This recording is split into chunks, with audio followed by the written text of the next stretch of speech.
Goodness ടെലിവിഷൻ്റെ ബൈബിളിലൂടെ ഒരു തീർത്ഥാടനം എന്ന വചന പഠന പദ്ധതിയിലേക്ക് മാന്യ പ്രേക്ഷകർക്ക് സ്വാഗതം.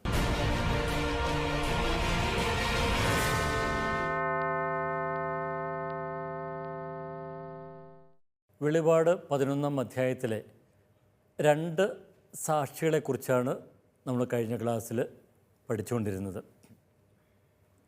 2 സാക്ഷികളെക്കുറിച്ചുള്ള വിവരണത്തിൻ്റെ തുടർഭാഗങ്ങളിലേക്ക് നമുക്ക് ഇന്നേ ദിവസം കടക്കാം.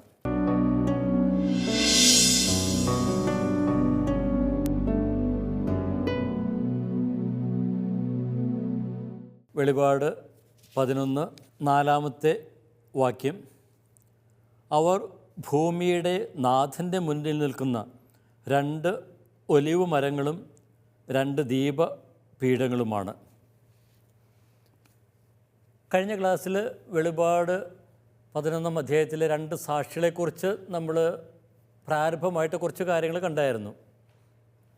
2 സാക്ഷികൾ എന്ന് പറയുമ്പോൾ അവർ നൽകുന്ന സാക്ഷ്യം വിശ്വാസയോഗ്യമാണ് എന്ന് സൂചിപ്പിക്കുന്നു എന്ന് നമ്മൾ കണ്ടു.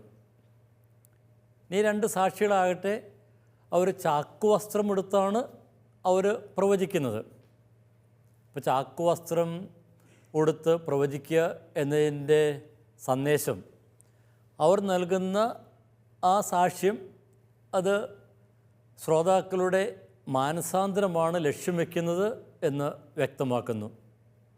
അപ്പം അതിന് നമ്മൾ പഴയ നിയമത്തിലുള്ള പല സൂചനകളും നമ്മൾ കണ്ടിരുന്നു. പ്രത്യേകിച്ച് യോനാ പ്രവാചകൻ്റെ ആ പുസ്തകത്തിലൂടെ നമ്മളൊന്ന് കടന്നു പോയായിരുന്നു.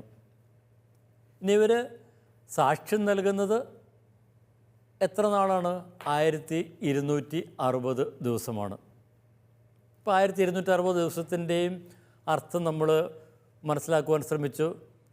അത് മുൻ ക്ലാസ്സുകളിൽ 42 മാസത്തെക്കുറിച്ച് പറഞ്ഞ ആശയങ്ങൾ തന്നെയാണ്. പക്ഷേ 42 മാസത്തിൽ നിന്നും വ്യത്യസ്തമായിട്ട് 1260 ദിവസം എന്ന് പറയുമ്പോൾ ഓരോ ദിവസവും അവർ നൽകേണ്ട സാക്ഷ്യത്തെയാണ് സൂചിപ്പിക്കുന്നത് എന്ന് നമ്മൾ കണ്ടു. ഇനി 2 സാക്ഷികൾ, അത് ആരാധന സമൂഹം തന്നെയാണ് ഉദ്ദേശിക്കുന്നത്. അപ്പോൾ ആരാധന സമൂഹം നൽകുന്ന സാക്ഷ്യം. ഇനി ഇവർ സാക്ഷികളാണ്, അവർ പ്രവചിക്കുന്നു. അപ്പോൾ അല്ലെങ്കിൽ ഇവർ പ്രവാചകരാണ്, ഇവർ സാക്ഷ്യം നൽകുന്നു എന്നൊക്കെ മാറി മാറി ഇവരെക്കുറിച്ച് പറയുമ്പോൾ അത് ഉദ്ദേശിക്കുന്നത് പ്രവചിക്കുക എന്നത് സാക്ഷ്യം നൽകുകയാണ് എന്ന് നമ്മൾ മനസ്സിലാക്കി. അപ്പോൾ യേശുവിൻ്റെ സാക്ഷ്യത്തിൽ പങ്കുചേരുകയാണ് ഇവർ ചെയ്യുന്നത്. ഇനി 1260 ദിവസത്തിൻ്റെ ചില വ്യാഖ്യാനങ്ങളിലേക്ക് കഴിഞ്ഞ ക്ലാസ്സിൽ നമ്മൾ കടന്നു പോയായിരുന്നു. ജോയ്ക്കും ഫ്ലോറ എന്ന് പറയുന്ന വ്യാഖ്യാതാവ് നൽകുന്ന 3 കാലഘട്ടങ്ങൾ, പിതാവിൻ്റെ കാലഘട്ടം, യേശുവിൻ്റെ കാലഘട്ടം, ഇപ്പോഴുള്ള പരിശുദ്ധാത്മാവിൻ്റെ കാലഘട്ടം എന്നിങ്ങനെയുള്ള വ്യാഖ്യാനങ്ങൾ. അപ്പോൾ അതൊക്കെ അത്ര സ്വീകാര്യമായിട്ടുള്ള കാര്യമൊന്നുമല്ല. ഇത് സഭയുടെ കാലം തന്നെയാണ്. അതായത് നമ്മൾ 12-ാമത്തെ അധ്യായത്തിൽ സ്വർഗത്തിൽ നിന്ന് സാത്താൻ താഴേക്ക് നിബന്ധിക്കുന്നതിനെക്കുറിച്ച് നമ്മൾ കാണും. അതായത് യേശുവിൻ്റെ കുരിശുമരണം വഴി സാത്താൻ്റെ തല തകർക്കപ്പെടുന്ന ആ നിമിഷം. അപ്പോൾ യേശു കുരിശിൽ നേടിയ ആ വിജയം ഇനി അത് പൂർത്തിയാകുന്നത് യേശുവിൻ്റെ 2ാമത്തെ വരവിലാണ്. അപ്പോൾ യേശുവിൻ്റെ കുരിശുമരണം മുതൽ 2ാമത്തെ വരവ് വരെയുള്ള ആ കാലഘട്ടം അത് സഭയുടെ കാലഘട്ടം കൂടിയാണ്. അപ്പോൾ ആ കാലഘട്ടം തന്നെയാണ് 42 മാസം എന്ന് പറയുമ്പോഴും 1260 ദിവസം എന്ന് പറയുമ്പോഴും ഒക്കെ അർത്ഥമാക്കുന്നത്. അപ്പോൾ സഭയുടെ ആ കാലഘട്ടം, സാക്ഷ്യം നൽകേണ്ട കാലഘട്ടം, അത് സഹനത്തിൻ്റെ കാലഘട്ടമാണ്. അപ്പോൾ അത് നമ്മൾ ആദ്യത്തെ വാക്യങ്ങൾ കണ്ടായിരുന്നു. ദൈവം സംരക്ഷണം നൽകുന്നതിനെക്കുറിച്ച് പറഞ്ഞു. പിന്നെ പുറമറ്റം ഒഴിച്ചിടുക, വിശുദ്ധ നഗരം ചവിട്ടി മെതിക്കപ്പെടുക എന്നൊക്കെ നമ്മൾ കണ്ടു. അപ്പോൾ അവിടെയൊക്കെ നൽകുന്ന സന്ദേശങ്ങൾ, ദൈവജനം സംരക്ഷിക്കപ്പെടുന്നു, അതോടൊപ്പം തന്നെ അവർ സഹനങ്ങളിലൂടെ കടന്നു പോവുകയും ഒക്കെ ചെയ്യുന്നു എന്ന് നമ്മൾ കണ്ടു. അപ്പോൾ ഇതുവരെ നമ്മൾ കണ്ട ആമുഖമായിട്ടുള്ള ആ ചിന്തകൾ വീണ്ടും നമ്മുടെ മനസ്സിലേക്കൊന്ന് കൊണ്ടുവരിക. ഇനി തുടർന്ന് നമുക്ക് അടുത്ത വാക്യത്തിലേക്ക് കടക്കുന്നു. നമ്മൾ സാക്ഷികളെക്കുറിച്ചുള്ള ആ വിവരണങ്ങൾ തന്നെയാണ് ഇവിടെ. ഇപ്പോൾ ഇവിടെ പറയുന്നു, 4-ാമത്തെ വാക്യത്തിൽ പറയുന്നു, അവർ ഭൂമിയുടെ നാഥൻ്റെ മുന്നിൽ നിൽക്കുന്ന 2 ഒലിവ് മരങ്ങളും രണ്ട് ദീപപീഠങ്ങളുമാണ്. ഭൂമിയുടെ നാഥൻ്റെ മുന്നിൽ നിൽക്കുന്നവർ. അപ്പോൾ ആ ഒരു സൂചന ഇവരുടെ ദൗത്യം ദൈവികമാണ് എന്ന് തന്നെയാണ് അർത്ഥമാക്കുന്നത്. അപ്പോൾ ദൈവികമായിട്ടുള്ള ദൗത്യമാണ് ഇവർക്ക് ലഭിക്കുന്നത്. ഇനി ഇവരെക്കുറിച്ച് പറയുന്നത്, ഇവർ രണ്ട് ഒലിവ് മരങ്ങളും രണ്ട് ദീപപീഠങ്ങളുമാണ്. എന്താണ് ഒലിവ് മരങ്ങളും ദീപപീഠങ്ങളും എന്ന് പറയുമ്പോൾ അർത്ഥമാക്കുന്നത്? അപ്പോൾ അതിൻ്റെ പശ്ചാത്തലമായിട്ട് നമുക്ക് സഖറിയ പ്രവാചകൻ്റെ ആ പുസ്തകത്തിലേക്ക് ചെല്ലാം. സഖറിയ പ്രവാചകൻ്റെ പുസ്തകത്തിൽ 4-ാമത്തെ അധ്യായത്തിൽ 2-3 വാക്യങ്ങളിലാണ് ഈ ഇതിനെക്കുറിച്ചുള്ള സൂചനകൾ വരുന്നത്. അവിടെ നമ്മൾ കാണുന്നു, നീ എന്ത് കാണുന്നു? പൊന്നുകൊണ്ടുള്ള ഒരു വിളക്ക് തണ്ടിൻ്റെ മുകളിൽ ഒരു കോപ്പയും അതിൽ 7 ദീപങ്ങളും, ഓരോന്നിലും മുകളിൽ 7 ദലങ്ങൾ, കോപ്പയുടെ വലത്തും ഇടത്തും ഓരോ ഒലിവ് വൃക്ഷം. അപ്പോൾ ഈ സഖറിയ പ്രവാചകൻ്റെ പുസ്തകത്തിലെ ആശയം കടമെടുത്തുകൊണ്ട് തന്നെയാണ് ഇവിടെ ഈ 2 ചിത്രീകരണങ്ങൾ. അപ്പോൾ എന്താണ് ഇത് അർത്ഥമാക്കുന്നത്? അപ്പോൾ ഇതിന് ഒത്തിരിയേറെ വ്യാഖ്യാന ചരിത്രത്തിൽ നമുക്ക് കാണുവാനായിട്ട് സാധിക്കും. സഖറിയ പ്രവാചകൻ്റെ പുസ്തകത്തിൽ ഇത് ദേവാലയം പുനരുദ്ധരിക്കുവാനായിട്ട് വന്ന ജോഷുവ എന്ന മുഖ്യ പുരോഹിതനെയും അതുപോലെ സെറുബാബേൽ ഭരണാധികാരിയുമാണ് സൂചിപ്പിക്കുന്നത്. ഇപ്പോൾ ദൈവത്തിൻ്റെ ആലയം പുനരുദ്ധരിക്കുവാനായിട്ട് നിയോഗിക്കപ്പെട്ട ദൈവത്തിൻ്റെ 2 അഭിഷിക്തരെയാണ് ഇത് ഇവിടെ സൂചിപ്പിക്കുക. ഇനി ഈ ഒരു പ്രതീകം ഇവിടെ എന്താണ് അർത്ഥമാക്കുന്നതെന്ന് നമുക്ക് കാണാം. ഇവിടെ സൂചിപ്പിക്കുന്ന ആദ്യത്തെ പ്രതീകം ഒലിവ് മരം. ഒലിവ് മരം അത് എന്തിനെയായിരിക്കും സൂചിപ്പിക്കുന്നത്? ഒലിവ് മരം, അതിൽ നിന്നെടുക്കുന്ന ആ തൈലം, ഒലിവ് തൈലം, അതാണ് അഭിഷേക കർമ്മത്തിനായിട്ട് ഉപയോഗിക്കുന്നത്, രാജാക്കന്മാരെ അഭിഷേകം ചെയ്യുവാനായിട്ട്. അപ്പോൾ രാജാഭിഷേക തൈലമാണ് ഈ ഒലിവ് മരം സൂചിപ്പിക്കുന്നത് എന്ന് വേണമെങ്കിൽ പറയാം. ഇനി ദീപപീഠങ്ങളോ? ദീപപീഠങ്ങൾ ദേവാലയത്തിൽ ഉള്ളവയാണ്. അവ ദേവാലയ ശുശ്രൂഷയാണ് സൂചിപ്പിക്കുന്നത്. അങ്ങനെയെങ്കിൽ ഈ ഒലിവ് വൃക്ഷവും ദീപപീഠങ്ങളും ഈ സാക്ഷികളുടെ രാജകീയ പൗരോഹിത്യ ദൗത്യമാണ് സൂചിപ്പിക്കുന്നത് എന്ന് പറയുവാൻ നമുക്ക് സാധിക്കും. അപ്പോൾ ഇവർ ആത്മാവ് നിറഞ്ഞവരാണ്, അഭിഷിക്തരായിട്ടുള്ളവരാണ്. ഇനി ആത്മാവ് നിറഞ്ഞ് ഇവർ വചനം പ്രഘോഷിക്കുന്നവരാണ്. നമുക്കറിയാം, ദീപപീഠം അത് സഭയുടെ ഒരു പ്രതീകം തന്നെയാണ്. സഭ ദീപപീഠമാണ്. ഇനി ദീപപീഠത്തിൽ കത്തി നിൽക്കുന്ന ആ പ്രകാശം അത് ആരെയാണ് സൂചിപ്പിക്കുന്നത്? അത് യേശുവിനെ തന്നെയാണ്. അപ്പോൾ യേശുവാകുന്ന പ്രകാശം ചൊരിയേണ്ടവരാണ് സഭകൾ. അങ്ങനെയെങ്കിൽ യേശുവിൻ്റെ സന്ദേശം കൊടുക്കേണ്ടവർ, അവിടുത്തെ വചനം പ്രഘോഷിക്കേണ്ടവർ എന്ന് വേണമെങ്കിൽ പറയാം. അപ്പോൾ വചനം പ്രഘോഷിക്കുവാനായിട്ട് നിയോഗിക്കപ്പെട്ട ദൈവത്തിൻ്റെ അഭിഷിക്തരെയാണ് ഇത് സൂചിപ്പിക്കുന്നതെന്ന് നമുക്ക് പറയുവാൻ സാധിക്കും. അപ്പോൾ 2 ദീപപീഠങ്ങൾ, 2 ഒലിവ് വൃക്ഷങ്ങൾ ഇവരുടെ രാജകീയ പൗരോഹിത്യ ശുശ്രൂഷയാണ് സൂചിപ്പിക്കുന്നത്. അപ്പോൾ ഇവർക്കുള്ള ആ ഒരു ദൗത്യം അത്ര പ്രാധാന്യം അറിയിക്കുന്നതാണ് എന്ന് ഇത് സൂചിപ്പിക്കുന്നു. അതുപോലെ തന്നെ പഴയ നിയമത്തിലെ ആ ഒരു സൂചന കടമെടുക്കുകയാണെങ്കിൽ ഇവർ ജെറുസലേം ദേവാലയം പുനരുദ്ധരിക്കുവാനായിട്ട് വിളിക്കപ്പെട്ടവരായിരുന്നു എങ്കിൽ ഇന്ന് ഈ ദൈവരാജ്യത്തെ പുനരുദ്ധരിക്കുവാനായിട്ട്, ആ ദൈവരാജ്യം പടുത്തുയർത്തുവാനായിട്ട് നിയോഗിക്കപ്പെട്ട വ്യക്തികളായിട്ട് ഇവരെ കാണുവാനായിട്ട് നമുക്ക് സാധിക്കും. ഇനി തുടർന്ന് ഇവരെക്കുറിച്ച് പറയുന്നു. 5-ാമത്തെ വാക്യം, ആരെങ്കിലും അവരെ ഉപദ്രവിക്കാൻ ആഗ്രഹിച്ചാൽ അവരുടെ വായിൽ നിന്ന് അഗ്നി പുറപ്പെട്ട് ശത്രുക്കളെ വിഴുങ്ങിക്കളയും. അവരെ ഉപദ്രവിക്കുവാൻ ആഗ്രഹിക്കുന്നവർ ഇങ്ങനെ കൊല്ലപ്പെടണം. ആരെങ്കിലും അവർ ഉപദ്രവിക്കാൻ ആഗ്രഹിച്ചാൽ അവരുടെ വായിൽ നിന്ന് അഗ്നി പുറപ്പെട്ട് ശത്രുക്കളെ വിഴുങ്ങിക്കളയും. എന്താണ് ഇത് അർത്ഥമാക്കുന്നത്? അപ്പോൾ ഈ പ്രവാചകരുടെ ആ ഒരു ദൗത്യം, അപ്പോൾ അത് എന്താണ് സൂചിപ്പിക്കുവാനായിട്ടാണ് പഴയ നിയമത്തിൽ നിന്ന് തന്നെയുള്ള ചില സൂചനകൾ ഇവിടെ എടുത്തിരിക്കുന്നത്. അപ്പോൾ അഗ്നി പുറപ്പെട്ട് ദഹിപ്പിക്കുക. അപ്പോൾ അതിന് നമ്മുടെ മനസ്സിലേക്ക് കടന്നു വരുന്ന ആദ്യത്തെ ഒരു പഴയ നിയമ സൂചന എന്ന് പറയുന്നത് 2 രാജാക്കന്മാരുടെ പുസ്തകത്തിൽ 1-ാമത്തെ അധ്യായത്തിൽ ഉള്ള ആ ഒരു സംഭവമാണ്. ഏലിയ പ്രവാചകൻ ആകാശത്ത് നിന്ന് അഗ്നി ഇറക്കി അഹാസിയയുടെ ദൂതരെ ദഹിപ്പിക്കുന്നത് നമ്മൾ കാണുന്നുണ്ട്. അപ്പോൾ പ്രവാചകൻ ആ വ്യാജ പ്രവാചകരെയെല്ലാം അല്ലെങ്കിൽ ദൂതരെയെല്ലാം ദഹിപ്പിക്കുന്നു. അപ്പോൾ അഗ്നി എന്ന് പറയുന്നത് ആ പ്രവാചക ദൗത്യത്തെയാണ് അവിടെ സൂചിപ്പിക്കുന്നത്. പിന്നെ അതുപോലെ തന്നെ 2 സാമുവേൽ 22-ാം അധ്യായത്തിൽ 9-ാമത്തെ വാക്യത്തിൽ പറയുന്നു, കർത്താവിൻ്റെ വായിൽ നിന്ന് സർവവും വിഴുങ്ങുന്ന അഗ്നി പുറപ്പെടുന്നു. അപ്പോൾ അഗ്നിയെ ആ കർത്താവിൻ്റെ ശക്തിയോടാണ് ഉപമിക്കുന്നത്. അപ്പോൾ തിന്മയെല്ലാം ഇല്ലായ്മ ചെയ്യുന്ന ആ കർത്താവിൻ്റെ ഭൂലോകനാഥനായ കർത്താവിൻ്റെ ശക്തിയാണ് ഇത് സൂചിപ്പിക്കുന്നത്.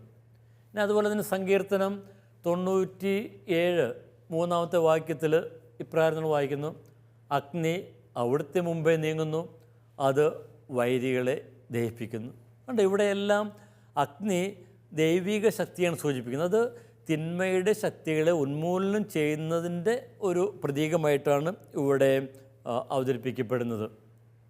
ഇനി നിയമാവർത്തനം 4-ാം അധ്യായത്തിൽ നമ്മൾ വായിക്കുന്നു, അഗ്നിയുടെ മധ്യത്തിൽ നിന്ന് അവിടുത്തെ വാക്കുകൾ നിങ്ങൾ കേട്ടു. അഗ്നിയുടെ മധ്യത്തിൽ നിന്ന് അവിടുത്തെ വാക്കുകൾ. അപ്പോൾ ഇവിടെ ആ അഗ്നി ദൈവത്തിൻ്റെ വചനവുമായിട്ട് ബന്ധിപ്പിക്കുന്ന നമ്മൾ കാണുന്നത്. അത് വളരെ പ്രധാനപ്പെട്ട ഒരു ആശയമാണ് നമ്മുടെ മുന്നിൽ അവതരിപ്പിക്കുന്നത്. ജെറമിയ പ്രവാചകൻ്റെ പുസ്തകത്തിൽ 23-ാം അധ്യായം 29-ാമത്തെ വാക്യം, എൻ്റെ വചനം അഗ്നി പോലെയും പാറയെ തകർക്കുന്ന കൂടം പോലെയുമല്ലേ. അപ്പോൾ അഗ്നി എന്ന് പറയുന്നത് എന്താണ്? അത് ദൈവത്തിൻ്റെ വചനം തന്നെയാണ് എന്നാണ് ഇവിടെ സൂചിപ്പിക്കുക. അപ്പോൾ വചനമാകുന്ന ആ ശക്തിയാണ് ഇവിടെ അവതരിപ്പിക്കപ്പെടുന്നത്. വെളിപാട് ഗ്രന്ഥത്തിൽ യേശുവിൻ്റെ വായിലുള്ള ഇരുവായ്ത്തല വാളിനോട് ഉപമിക്കുന്ന നമ്മൾ കാണുന്നുണ്ട്. മൃഗത്തെ കീഴടക്കുവാനായിട്ട് ഈ ഇരുവായ്ത്തല വാൾ അത് യേശുവിൻ്റെ വചനം തന്നെ. അപ്പോൾ വായിലെ ഇരുവായ്ത്തല വാളെന്ന് പറയുന്നത് യേശുവിൻ്റെ വചനം തന്നെയാണ്. അപ്പോൾ ഇവിടെ അഗ്നി എന്ന പ്രതീകം കൊണ്ട് അർത്ഥമാക്കുന്നത് ദൈവത്തിൻ്റെ വചനം തന്നെയാണ്, യേശുവിൻ്റെ വചനം തന്നെയാണ്. അപ്പോൾ പ്രവാചകരുടെ വായിൽ നിന്ന് വരുന്ന അഗ്നി അതുകൊണ്ട് ശത്രുക്കളെ ദഹിപ്പിക്കുന്നു എന്ന് പറയുമ്പോൾ ഈ വചനമാകുന്ന ആ അഗ്നി കൊണ്ട് അവരെയെല്ലാം കീഴടക്കുന്നതാണ് ഇവിടെ ഉദ്ദേശിക്കുന്നത്. ഇനി ജെറമ്യ പ്രവാചന പുസ്തകത്തിൽ 5-ാം അധ്യായത്തിൽ മനോഹരമായിട്ടുള്ളൊരു വാക്യമുണ്ട്, എൻ്റെ വചനം നിൻ്റെ നാവിൽ ഞാൻ അഗ്നിയാക്കും, അവരെ ഞാൻ വിറകാക്കും, അഗ്നി അവരെ വിഴുങ്ങും. അപ്പോൾ എൻ്റെ വചനം നിൻ്റെ വായിൽ ഞാൻ അഗ്നിയാക്കും. അപ്പോൾ ദൈവത്തിൻ്റെ വചനം അതാണ് അഗ്നിയായിട്ട് എൻ്റെ അധരങ്ങളിൽ നിന്ന് പുറത്തേക്ക് വരുന്നത്. അപ്പോൾ അത് അവരെ വിഴുങ്ങും, ശത്രുക്കളെ വിഴുങ്ങും എന്ന് പറയുമ്പോൾ അത് അർത്ഥമാക്കുന്നത് ആ വചനത്താൽ അവരെ കീഴടക്കുക എന്ന് തന്നെയാണ്. അത് അവരുടെ മാനസാന്തരം അർത്ഥമാക്കുന്നു എന്ന് വേണമെങ്കിൽ നമുക്ക് പറയാം. അപ്പോൾ അഗ്നിയാൽ അവരെ കീഴടക്കുന്നത് അത് വഴിയായിട്ട് അവരെ ഇല്ലായ്മ ചെയ്യുന്ന ഭൂമുഖത്ത് നിന്ന് തുടച്ചു നിൽക്കുന്നതല്ല അർത്ഥമാക്കുന്നത്, തിന്മയെ ഇല്ലായ്മ ചെയ്യുന്നത് തന്നെയാണ് അർത്ഥമാക്കുന്നത്. ഇനി പ്രഭാഷകൻ്റെ പുസ്തകത്തിൽ 48-ാം അധ്യായത്തിൽ നാം ഇപ്രകാരം വായിക്കുന്നു, പ്രവാചകനായ ഏലിയ അഗ്നി പോലെ പ്രത്യക്ഷപ്പെട്ടു, അവൻ്റെ വാക്കുകൾ പന്തം പോലെ ജ്വലിച്ചു. ഇപ്പോൾ ഏലിയായുടെ വാക്കുകൾ പന്തം പോലെ ജ്വലിച്ചു. അപ്പോൾ പഴയ നിയമത്തിൽ ഒത്തിരിയേറെ സ്ഥലങ്ങളിൽ അഗ്നിയെ ദൈവത്തിൻ്റെ ശക്തിയായിട്ട് അത് ദൈവത്തിൻ്റെ വചനമായിട്ട് അവതരിപ്പിക്കുന്നു. അപ്പോൾ നമ്മൾ ഈ ആശയങ്ങളെല്ലാം നമ്മൾ ഇവിടേക്ക് എടുക്കുകയാണെങ്കിൽ ഈ 2 സാക്ഷികളുടെ വായിൽ നിന്ന് വരുന്ന അഗ്നി എന്ന് പറയുന്നത് അത് ദൈവത്തിൻ്റെ ശക്തി തന്നെയാണ്, അവിടുത്തെ വചനത്തിൻ്റെ ശക്തി തന്നെയാണ്. അപ്പോൾ ഈ വചനത്തിൻ്റെ ശക്തിയാലാണ് തിന്മയെ ഇല്ലാതാക്കുന്നത്. ഇപ്പോൾ വെളിപാടിലെ യുദ്ധം എന്ന് പറയുന്നത് വചനം കൊണ്ടുള്ള ആ ഒരു യുദ്ധം തന്നെയാണ്, അല്ലാതെ വാൾ ഉപയോഗിച്ചുകൊണ്ടുള്ള ഒരു യുദ്ധമല്ല ഇവിടെ അർത്ഥമാക്കുന്നത്. അപ്പോൾ വചനത്താലാണ് തിന്മയെ നാം കീഴടക്കുന്നത്. അപ്പോൾ ഈ ശക്തിയെ അഭൗമികമായിട്ടുള്ള ഈ ശക്തിയെ ആർക്കും കീഴടക്കുവാൻ സാധിക്കുകയില്ല.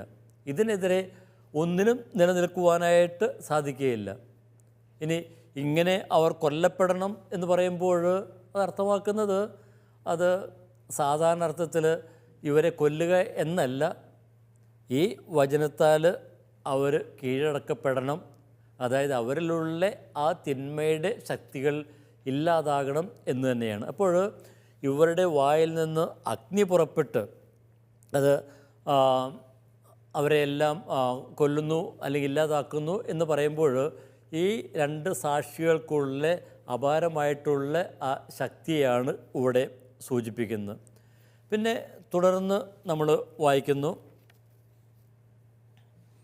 6-ാമത്തെ വാക്യത്തിൽ, തങ്ങളുടെ പ്രവചന ദിവസങ്ങളിൽ മഴ പെയ്യാതിരിക്കാൻ വേണ്ടി ആകാശം അടയ്ക്കുവാനായിട്ടുള്ള അധികാരം അവർക്കുണ്ട്. ആഗ്രഹിക്കുമ്പോഴൊക്കെ ജലാശയങ്ങൾ രക്തമാക്കി മാറ്റാനും സകല മഹാമാരികളും കൊണ്ട് ഭൂമിയെ പ്രഹരിക്കാനും അവർക്ക് അധികാരമുണ്ട്. ഇപ്പോൾ നമ്മൾ ഈ ഒരു ആശയത്തിലേക്ക് നമുക്ക് കിടക്കാം. തങ്ങളുടെ പ്രവചന ദിവസങ്ങളിൽ മഴ പെയ്യ്ക്കാതിരിക്കാൻ വേണ്ടി ആകാശം അടയ്ക്കാനായിട്ടുള്ള അധികാരം. അപ്പോൾ ഇത് എന്തിനാണ് സൂചിപ്പിക്കുന്നത്? ഇത് വീണ്ടും ഏലിയ പ്രവാചകൻ്റെ ആ ഒരു കഥയിലേക്ക് തന്നെയാണ് നമ്മെ നയിക്കുന്നത്. അപ്പോൾ ആകാശത്ത് അഗ്നിയിറക്കുകയും പിന്നെ 3 വർഷം ആകാശം അടച്ചു കളയുന്നതും ഒക്കെ നമ്മൾ കാണുന്നുണ്ട്. ഇപ്പോൾ 3 വർഷം ഏലിയ പ്രവാചകൻ ആകാശം അടയ്ക്കുന്നു. അത് വരൾച്ചയുടെ കാലഘട്ടമാണ്, അത് ദൈവിക ശിക്ഷയുടെ കാലഘട്ടമാണ്. അപ്പോൾ ദൈവത്തിൻ്റെ ശിക്ഷയാണ് ഇവിടെ ഈ ആകാശം അടയ്ക്കുക എന്ന് പറയുമ്പോൾ അർത്ഥമാക്കുന്നത്. അപ്പോൾ അത് ഏലിയ പ്രവാചകൻ്റെ ശക്തി. അതുപോലെ തന്നെ തുടർന്ന് പറയുന്ന വെള്ളം രക്തമാക്കി മാറ്റുക, അത് നമ്മെ നയിക്കുന്നത് പുറപ്പാട് കഥയിലേക്കാണ്. പുറപ്പാട് വിവരണത്തിലാണ് മോശ ഇസ്രായേൽക്കാരെ ഈജിപ്തിൽ നിന്ന് മോചിപ്പിക്കുവാൻ വേണ്ടിയിട്ട് ഫറവോയുടെ മുന്നിൽ അത്ഭുതങ്ങൾ പ്രവർത്തിക്കുന്നത്. അപ്പോൾ അവിടെ ജനത്തെ വിട്ടയക്കാൻ വേണ്ടിയിട്ട് ഫറവോയുടെ മുന്നിൽ അദ്ദേഹം പല അത്ഭുതങ്ങൾ പ്രവർത്തിക്കും. അപ്പോൾ അതിൽ ഒന്നാമത്തേതാണ് വെള്ളം രക്തമാക്കി മാറ്റുന്നത്. പുറപ്പാട് പുസ്തകത്തിൽ 4-ാം അധ്യായത്തിൽ പിന്നെ 7-ാം അധ്യായത്തിലൊക്കെ അതിൻ്റെ സൂചനകൾ കാണുന്നുണ്ട്. പിന്നെ തുടർന്ന് വിവിധങ്ങളായിട്ടുള്ള ബാധകൾ ഈജിപ്തിന് മേൽ അയക്കുന്നത് നമ്മൾ കാണുന്നുണ്ട്. ഇപ്പോൾ ഇവിടെ 2 പ്രധാനപ്പെട്ട വ്യക്തികളാണ് ഇവിടെ സൂചിപ്പിക്കുന്നത്. ഒന്ന് ഏലിയായും പിന്നെ മോശയും. ഇനി ഏലിയയുടെ നേരത്തെ സൂചിപ്പിച്ച ആ 3 വർഷത്തെക്കുറിച്ചുള്ള സൂചനയുണ്ടല്ലോ, അത് പിന്നീട് പാരമ്പര്യത്തിൽ അത് 3.5 വർഷമായിട്ട് അത് നമ്മൾ കാണുന്നുണ്ട്. ഉദാഹരണത്തിന് ലൂക്കായുടെ സുവിശേഷത്തിൽ 4-ാം അധ്യായത്തിൽ 25-ാം വാക്യത്തിൽ ഇത് 3.5 വർഷമായിട്ടാണ് ഇവിടെ ചിത്രീകരിച്ചിരിക്കുന്നത്. അതുപോലെ തന്നെ യാക്കോബ് 5-ാം അധ്യായത്തിൽ 17-ാമത്തെ വാക്യത്തിലും. അപ്പോൾ അത് 3.5 വർഷം എന്ന് പറയുമ്പോൾ നമ്മൾ നേരത്തെ കണ്ട ആ ഓരോ കാലഘട്ടവുമായിട്ട് വേണമെങ്കിൽ ബന്ധിപ്പിക്കാം. 1260 ദിവസം അല്ലെങ്കിൽ 42 മാസം അതിനൊക്കെ എതിരായിട്ട് ആ കാലഘട്ടമായിട്ട് നമുക്കിതിനെ കാണുവാനായിട്ടൊക്കെ സാധിക്കും. അപ്പോൾ മോശയും ഏലിയയും എന്ന 2 പ്രധാനപ്പെട്ട വ്യക്തികൾ. അപ്പോൾ പഴയ നിയമത്തിലെ ഏറ്റവും പ്രധാനപ്പെട്ട വ്യക്തികളാണ്. ജനത്തിന് നിയമം നൽകിയ വ്യക്തിയാണ് മോശ. പ്രവാചകരിൽ പ്രമുഖനാണ് ഏലിയ. യേശു രൂപാന്തരപ്പെടുമ്പോൾ ഈ 2 പേരും കടന്നു വരുന്നത് നമ്മൾ കാണുന്നുണ്ട്. അപ്പോൾ ആ പഴയ നിയമത്തിൻ്റെ ഒരു സംക്ഷിപ്ത രൂപമായിട്ട് ഈ 2 വ്യക്തികൾ കാണുവാൻ നമുക്ക് സാധിക്കും. അപ്പോൾ ഈ 2 സാക്ഷികൾക്ക് ഏലിയായുടെയും മോശയുടെയും ശക്തി ഉണ്ട് എന്ന് പറയുമ്പോൾ അത്രമാത്രം പ്രാധാന്യം അറിയിക്കുന്നതാണ് ഇവർക്കുള്ള അധികാരം എന്നാണ് യോഹന്നാൻ ഇവിടെ അർത്ഥമാക്കുന്നത്. അപ്പോൾ വിഗ്രഹാരാധനയ്ക്കും പാപത്തിനും എതിരായിട്ടുള്ള ഒരു ശിക്ഷ തന്നെയാണ് ഈ വരൾച്ച എന്ന് പറയുന്നത്. നമ്മൾ വെളിപാട് ആ കാഹളങ്ങളുടെ വിവരണത്തിൽ നമ്മൾ അതൊക്കെ കാണുന്നുണ്ട്. ഇനി ഇതുപോലെ ദൈവത്തിൽ നിന്ന് അകന്നു പോകുന്ന ആ വ്യക്തികൾ ദൈവത്തിലേക്ക് തിരിയണമെന്ന് നിയമാവർത്തന പുസ്തകത്തിൽ 11-ാം അധ്യായത്തിൽ നമ്മൾ വായിക്കുകയും കാണുകയൊക്കെ ചെയ്യുന്നുണ്ട്. അപ്പോൾ ഈ 2 സാക്ഷികളെ അവതരിപ്പിക്കുമ്പോൾ പഴയ നിയമത്തിലേക്ക് കടന്ന് ചെല്ലുന്നത് നമ്മൾ കാണുന്നു. അപ്പോൾ ദൈവത്തിൻ്റെ ആ ശിക്ഷകൾ പാപത്തിനെതിരായിട്ടുള്ള ശിക്ഷകൾ. അപ്പോൾ അത് അന്നത്തെ പഴയ നിയമ പശ്ചാത്തലത്തിൽ അതുപോലെ തന്നെ ഗ്രേക്കോ റോമൻ പശ്ചാത്തലത്തിൽ ഉള്ള ചില പ്രതീകങ്ങൾ എടുത്തുകൊണ്ടാണ് ഇവിടെ അവതരിപ്പിക്കുക. ഗ്രേക്കോ റോമൻ ലോകത്തും ഈ വെള്ളം രക്തമായി മാറുന്ന ദൈവശിക്ഷയായിട്ട് അവതരിപ്പിക്കുന്നത് നമ്മൾ കാണുന്നുണ്ട്. അപ്പോൾ ഈ ശിക്ഷകളെല്ലാം വരുത്തുവാനായിട്ട് ഈ രണ്ട് സാക്ഷികൾക്ക് സാധിക്കുന്നു. അപ്പോൾ ഈ സാക്ഷികളെക്കുറിച്ച് നമുക്ക് പറയാവുന്നത് എന്താണ്? ഈ രണ്ട് സാക്ഷികൾ ദൈവത്തിൻ്റെ ശക്തിയുള്ളവരാണ്. അപ്പോൾ ദൈവത്തിൻ്റെ ശക്തിയുള്ളവർ, ദൈവത്താൽ അഭിഷിക്തരായിട്ടുള്ളവരാണ്. അവർ വചനം പ്രഘോഷിക്കുവാനായിട്ട് വിളിക്കപ്പെട്ടവരാണ്. മാനസാന്തരത്തിൻ്റെ സന്ദേശം നൽകുവാനായിട്ട് വിളിക്കപ്പെട്ടവരാണ്. അപ്പോൾ സാക്ഷ്യം നൽകുക എന്ന് പറയുമ്പോൾ ദൈവവചനത്താൽ വീണ്ടും ഇവരെ വഴിതെറ്റിപ്പോയ ജനത്തെ ദൈവത്തിങ്കിലേക്ക് തിരികെ കൊണ്ടുവരിക എന്നതാണ് ഈ രണ്ട് സാക്ഷികളുടെ ദൗത്യം. അപ്പോൾ തിന്മ ഇല്ലായ്മ ചെയ്ത് ദൈവത്തിൻ്റെ രാജ്യം സാക്ഷാത്കരിക്കുക. അപ്പോൾ അത് യേശുവിൻ്റെ ആ സാക്ഷ്യത്തിൻ്റെ തുടർച്ച തന്നെയാണ്. നമുക്കറിയാം, യേശു കുരിശിലെ സാക്ഷ്യം വഴിയായിട്ട്, അതായത് കുരിശിൽ മരണം വഴിയായിട്ട് ദൈവരാജ്യം ആണ് അവിടുന്ന് സ്ഥാപിക്കുന്നത്. തിന്മയുടെ ശക്തികളെ അവിടുന്ന് ഇല്ലായ്മ ചെയ്യുന്നു. അപ്പോൾ സാത്താൻ്റെ തല തകർക്കുന്നത് നമ്മൾ കാണുന്നു. അപ്പോൾ യേശു തുടങ്ങി വെച്ച ആ ദൗത്യം, ദൈവരാജ്യം സാക്ഷാത്കരിക്കുക എന്നുള്ള അവിടുത്തെ ആ ദൗത്യം, അതിലാണ് ഈ രണ്ട് സാക്ഷികൾ പങ്കുചേരുന്നത്. അപ്പോൾ യേശുവിൻ്റെ സാക്ഷ്യത്തിൽ പങ്കുചേരുന്ന ദൈവജനത്തെയാണ് ഇവിടെ നാം കണ്ടെത്തുക. അപ്പോൾ ആരാധന സമൂഹത്തിന് കൊടുക്കുന്ന വലിയൊരു സന്ദേശമാണിത്. എന്താണിത്? ഈ രണ്ട് സാക്ഷികളിലൂടെ അവതരിപ്പിക്കപ്പെടുന്നത് ആരാധന സമൂഹത്തെ തന്നെയാണ്. അപ്പോൾ ആരാധന സമൂഹത്തിന് നൽകുന്ന ഒരു ദൗത്യം, യേശുവിൻ്റെ ദൗത്യത്തിൽ പങ്കുചേരാനായിട്ട് വിളിക്കപ്പെട്ടവരാണ് നിങ്ങൾ. അത് വളരെ പ്രധാനപ്പെട്ട ദൗത്യമാണ്. അത് അവരുടെ രാജകീയ ദൗത്യമാണ്, പൗരോഹിത്യപരമായിട്ടുള്ള ദൗത്യമാണ്. അത് പഴയ നിയമത്തിലെ മോശയുടെ ശക്തിയും ഏലിയായുടെ ശക്തിയും ഉൾക്കൊള്ളുന്ന ഒരു ദൗത്യം തന്നെയാണ്. അപ്പോൾ അതുകൊണ്ട് തന്നെ ഈ ഒരു ദൗത്യത്തിൽ അഭിമാനിക്കുവാനായിട്ട്, അതിൽ നിലനിൽക്കുവാനായിട്ട് അവർ വിളിക്കപ്പെട്ടിരിക്കുന്നു. ഇനി നമുക്കറിയാം, യേശുവിൻ്റെ ആ സാക്ഷ്യത്തിൽ പങ്കുചേരുക എന്ന് പറയുമ്പോൾ അത് വളരെ വേദനാജനകമാണെന്ന് നമുക്കറിയാം. കാരണം യേശുവിൻ്റെ ദൗത്യത്തിൽ പങ്കുചേരുക എന്ന് പറയുമ്പോൾ, യേശുവിൻ്റെ സാക്ഷ്യത്തിൽ പങ്കുചേരുക എന്ന് പറയുമ്പോൾ അത് അവിടുത്തെ ആ മരണത്തിൽ പങ്കുചേരുക തന്നെയാണ്. അതേക്കുറിച്ചുള്ള കാര്യങ്ങൾ പിന്നീട് നമ്മൾ തുടർന്ന് കാണുന്നുണ്ട്. കാരണം യേശുവിൻ്റെ ദൗത്യം പൂർത്തീകരിക്കുവാൻ ശ്രമിക്കുന്ന എല്ലാവരും അവിടുത്തെ ആ കുരിശു മരണത്തിലൂടെ കടന്നു പോകേണ്ടിയിരിക്കുന്നു എന്ന് നമ്മൾ കാണുന്നുണ്ട്. കാരണം സഹനത്തിലൂടെ അല്ലാതെ, വേദനയിലൂടെ അല്ലാതെ ദൈവത്തിൻ്റെ രാജ്യം പൂർത്തീകരിക്കുവാനായിട്ട് സാധിക്കുകയില്ല. പിന്നെ അവസാനം പറയുന്നത്, ആഗ്രഹിക്കുമ്പോഴൊക്കെ മഹാമാരികൾ കൊണ്ട് ശിക്ഷിക്കുവാൻ നമുക്ക് സാധിക്കും. അപ്പോൾ ഈ രണ്ടു പേർക്ക് ആഗ്രഹിക്കുമ്പോഴൊക്കെ മഹാമാരികൾ കൊണ്ട് ശിക്ഷിക്കുവാൻ സാധിക്കുമെന്ന് പറയുമ്പോൾ വീണ്ടും ഇവരുടെ അപാരമായിട്ടുള്ള ശക്തി തന്നെയാണ് സൂചിപ്പിക്കുന്നത്. അപ്പോൾ ദൈവജനത്തിന് ദൈവം നൽകിയിരിക്കുന്ന ആ വലിയ ഒരു ദൗത്യം, അതുപോലെ പ്രാധാന്യം അറിയിക്കുന്ന ദൗത്യം തന്നെയാണ്. അത് ആർക്കും അതിനെ എതിർക്കുവാൻ സാധിക്കില്ല. അപ്പോൾ ഈ ഒരു ദൗത്യത്തിൽ അഭിമാനിക്കുകയാണ് ദൈവജനം ചെയ്യേണ്ടത് എന്ന് യോഹന്നാൻ ഇവിടെ വീണ്ടും വീണ്ടും ആരാധന സമൂഹത്തെ ഓർമ്മപ്പെടുന്നു. അപ്പോൾ നമ്മൾ വെളിപാട് ഗ്രന്ഥത്തിൻ്റെ അർത്ഥത്തിലേക്ക് കടന്നു ചെല്ലുമ്പോൾ നമ്മുടെ മനസ്സിലെപ്പോഴും സൂക്ഷിക്കേണ്ട ഒരു കാര്യം ഇതാണ്: ഇത് ആരാധന സമൂഹത്തെ ലക്ഷ്യം വെച്ചുകൊണ്ടുള്ള ഒരു വിവരണമാണ്. അപ്പോൾ അതുകൊണ്ട് തന്നെ അവർക്കുള്ള സന്ദേശമാണ് ഇതിൽ പ്രധാനമായിട്ടും നൽകുന്നത്. ഇപ്പോൾ വെളിപാടിലിവിടെ 11-ാമത്തെ അധ്യായത്തിലേക്ക് വരുമ്പോൾ ഈ രണ്ട് സാക്ഷികളുടെ സഭയുടെ ദൗത്യം എന്ത് എന്ന് ഇവിടെ അവതരിപ്പിക്കുന്നു. സാക്ഷ്യം നൽകുവാനായിട്ടൊരു വിളിയാണ്. അപ്പോൾ അനുദിന ജീവിതത്തിൽ നമ്മൾ യേശുവിന് സാക്ഷ്യം നൽകുന്നു. ഇനി സഭ പൊതുവായിട്ട് സാക്ഷ്യം നൽകുന്നു. അപ്പോൾ ഈ സാക്ഷ്യം അതിൽ നമ്മൾ ഏറ്റവും തീക്ഷ്ണതയോടെ സന്തോഷത്തോടെ പങ്കുചേരുവാനായിട്ട് നമ്മൾ തയ്യാറാണ്. അപ്പോൾ നമ്മുടെയൊക്കെ ഇടങ്ങളിൽ, നമ്മുടെയൊക്കെ ഇടവകളിൽ, നമ്മുടെയൊക്കെ സമൂഹത്തിൽ, അതുമല്ല ദൂരദേശങ്ങളിലും മിഷൻ പ്രദേശങ്ങളിലുമൊക്കെ നമ്മൾ യേശുവിൻ്റെ വചനം പ്രഘോഷിക്കുവാനായിട്ട് ഇറങ്ങിച്ചെല്ലുമ്പോൾ ഈ ഒരു ദൗത്യം തന്നെയാണ് നമ്മൾ ഏറ്റെടുക്കുന്നത് എന്നുള്ള അറിയുക. അപ്പോൾ അത് വളരെ പ്രധാനപ്പെട്ട ദൗത്യമായതുകൊണ്ട് തന്നെ അതിൽ നിന്ന് ആർക്കും ഒഴികഴിവില്ല എന്നുകൂടി യോഹന്നാനിവിടെ ഓർമ്മപ്പെടുത്തുന്നുണ്ട്. ഇനി നമ്മൾ അതിൻ്റെ ഈ സാക്ഷ്യം നൽകുന്നവർക്ക് പിന്നെ സംഭവിക്കുന്ന കാര്യങ്ങളിലേക്കാണ് പിന്നീട് നമ്മൾ കടന്നു വരുന്നത്. അപ്പോൾ ഇവിടെ പറയുന്നു ഇവരുടെ സാക്ഷ്യം നിറവേറ്റി കഴിയുമ്പോൾ. അപ്പോൾ ആ വാക്യത്തിലേക്ക് നമുക്കൊന്ന് കടക്കാം. 7-ാമത്തെ വാക്യം, അവർ തങ്ങളുടെ സാക്ഷ്യം നിറവേറ്റി കഴിയുമ്പോൾ പാതാളത്തിൽ നിന്ന് കയറി വരുന്ന മൃഗം അവരോട് യുദ്ധം ചെയ്ത് അവരെ കീഴടക്കി കൊല്ലും.